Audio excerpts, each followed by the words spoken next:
പോഷക മാസാചരണ ബോധവത്കരണത്തിന്റെ ഭാഗമായി കേന്ദ്ര സർക്കാരിന് കീഴിലെ സെൻട്രൽ ബ്യൂറോ ഓഫ് കമ്മ്യൂണിക്കേഷൻസിന്റെ ആഭിമുഖ്യത്തിൽ ജില്ലയിൽ വിപുലമായ പ്രവർത്തനങ്ങൾ നടന്നു. പാലക്കാട്, പറളി, ഒറ്റപ്പാലം തുടങ്ങിയ സ്ഥലങ്ങളിൽ ബോധവത്കരണ ക്ലാസുകൾ, ശുചീകരണം എന്നിവ മികച്ച ജനപങ്കാളിത്തത്തോടെ നടന്നു. വിവിധ സർക്കാർ പദ്ധതികളെക്കുറിച്ച് ക്ലാസുകൾ, ആധാർ ക്യാമ്പ്, മത്സരങ്ങൾ, കലാപരിപാടികൾ തുടങ്ങിയവ പരിപാടിയുടെ ഭാഗമായി നടന്നു. ഏക് പേട് മാക്കേ നാം പദ്ധതിയുടെ ഭാഗമായി വൃക്ഷത്തൈകൾ നട്ടു. വിവിധ മത്സരങ്ങളിലെ വിജയികൾക്ക് സമ്മാനദാനവും പ്രവർത്തനങ്ങളിൽ മികച്ച പിന്തുണ നൽകുന്നവർക്ക് അംഗീകാരവും നൽകി. ദ്വിദിന ബോധവത്കരണ പരിപാടി പറളിയിൽ വിപുലമായി നടന്നു. വിവിധ സർക്കാർ പദ്ധതികളെക്കുറിച്ചുള്ള പറളി ഗ്രാമപഞ്ചായത്ത് കല്യാണ മണ്ഡപത്തിലെ പരിപാടി Palakkad block panchayat president V Sethumadhavan ഉദ്ഘാടനം ചെയ്തു. പറളി ഗ്രാമപഞ്ചായത്ത് പ്രസിഡന്റ് രേണുകാദേവി കെ അധ്യക്ഷത വഹിച്ചു. പോഷക മാസാചരണത്തിന്റെ പ്രാധാന്യത്തെക്കുറിച്ച് national Ayush mission Ayurveda medical officer doctor Srividya K class എടുത്തു.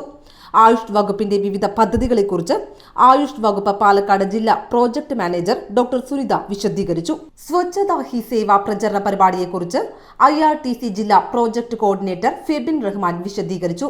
വിവിധ സാമൂഹ്യ സുരക്ഷാ പദ്ധതികളെക്കുറിച്ച് സാമ്പത്തിക സാക്ഷരതാ കൗൺസിലർ കെ ചന്ദ്രൻ ബോധവത്കരണ ക്ലാസ് എടുത്തു. തുടർന്ന് പ്രശ്നോത്തരി മത്സരവും വിവിധ കലാപരിപാടികളും അരങ്ങേറി. സ്വച്ഛതാ ഹി സേവ പരിപാടിയുടെ ഭാഗമായി വൃക്ഷത്തൈ വിതരണവും സ്വച്ഛത പ്രതിജ്ഞയെടുക്കുകയും ചെയ്തു. ജില്ലാ വനിതാ ശിശു വികസന ഓഫീസർ ഡോക്ടർ പ്രേംന മനോജ് ശങ്കർ, ജില്ലാ lead bank manager Anil Kumar PT, CDPO Sajida M, field publicity officer Prajith Kumar MV, Suresh Kumar M തുടങ്ങിയവർ സംസാരിച്ചു. ആധാർ ക്യാമ്പ്, വിവിധ വകുപ്പുകളുടെ സ്റ്റാളുകൾ, പോഷകാഹാര പ്രദർശനം, സർക്കാർ പദ്ധതികളുടെ പ്രദർശനം തുടങ്ങിയവയും ദ്വിദിന ബോധവത്കരണ പരിപാടിയുടെ ഭാഗമായി ഒരുക്കി. ഡിജിറ്റൽ തട്ടിപ്പുകളെക്കുറിച്ച് ജില്ലാ lead bank manager Anilkumar PT നയിക്കുന്ന ക്ലാസ് ഉണ്ടായിരുന്നു.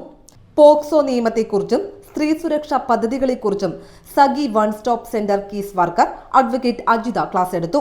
രണ്ടാം ദിന പരിപാടിയിൽ പോഷക മാസാചരണത്തെക്കുറിച്ച് ICDS ജില്ലാ പ്രോഗ്രാം ഓഫീസർ മിനിമോൾ സംസാരിച്ചു. സൈബർ കുറ്റകൃത്യങ്ങളെക്കുറിച്ചും വിവിധ സാമ്പത്തിക സുരക്ഷാ പദ്ധതികളെക്കുറിച്ചും ജില്ലാ lead bank manager Anilkumar PT class നയിച്ചു. സ്ത്രീകൾക്കും കുട്ടികൾക്കും നേരെയുള്ള അതിക്രമങ്ങളും പോക്സോ നിയമവും എന്ന വിഷയത്തിൽ സഖി വൺ സ്റ്റോപ്പ് സെന്ററിലെ case worker advocate Ajitha class എടുത്തു. കെ ചന്ദ്രൻ FLC Palakkad, Sajida CDPO, Suresh Kumar, Jimmy Johnson എന്നിവർ സംസാരിച്ചു. 2 ദിവസവും പൊതുജനങ്ങൾക്ക് ആധാർ പുതുക്കാനുള്ള സൗകര്യം പരിപാടിയുടെ ഭാഗമായി ഒരുക്കിയിരുന്നു. പോഷക സമൃദ്ധിയുള്ള ഭക്ഷണം, വിഭവങ്ങളുടെ പ്രദർശനം ICDSഉം നാഷണൽ ആയുഷ് മിഷനും ഒരുക്കിയത് ശ്രദ്ധേയമായി. സാമ്പത്തിക സുരക്ഷാ പദ്ധതിയിൽ ചേർക്കാനായി ലീഡ് ബാങ്ക് ഒരുക്കിയ സ്റ്റാൾ നിരവധി ആളുകൾ പ്രയോജനപ്പെടുത്തി. ക്യൂസ് മത്സരവും കലാപരിപാടികളും സൗജന്യ BP ഷുഗർ പരിശോധനയും നടത്തി. സ്വച്ഛത ഹി സേവ ക്യാമ്പയിനിന്റെ ഭാഗമായി വിവിധ കേന്ദ്രങ്ങൾ ശുചീകരിച്ചു. ഒറ്റപ്പാലം NSS കോളേജിലെ NSS യൂണിറ്റുകളുമായി ചേർന്ന് പാലപ്പുറത്തെ പെരുങ്കുളത്തിനു ചുറ്റുഭാഗം വൃത്തിയാക്കി. ഒറ്റപ്പാലം NSS കോളേജിലെ NSS യൂണിറ്റുകളുമായി ചേർന്ന് പാലപ്പുറത്തെ പെരുങ്കുളത്തിനു ചുറ്റുഭാഗം വൃത്തിയാക്കി. നിരവധി NSS വോളണ്ടിയർമാർ ഈ ശുചീകരണ യത്നത്തിന്റെ ഭാഗമായി. ഒറ്റപ്പാലം നഗരസഭാ കൗൺസിലർ P മായ പരിപാടി ഉദ്ഘാടനം ചെയ്തു. സെൻട്രൽ ബ്യൂറോ ഓഫ് കമ്മ്യൂണിക്കേഷൻ ഉദ്യോഗസ്ഥനായ സുരേഷ് കുമാർ M ശുചിത്വ പ്രതിജ്ഞ ചൊല്ലിക്കൊടുത്തു. NSS കോളേജിലെ NSS programme officer doctor Jaimy KB, Jimmy Johnson എന്നിവർ സംസാരിച്ചു.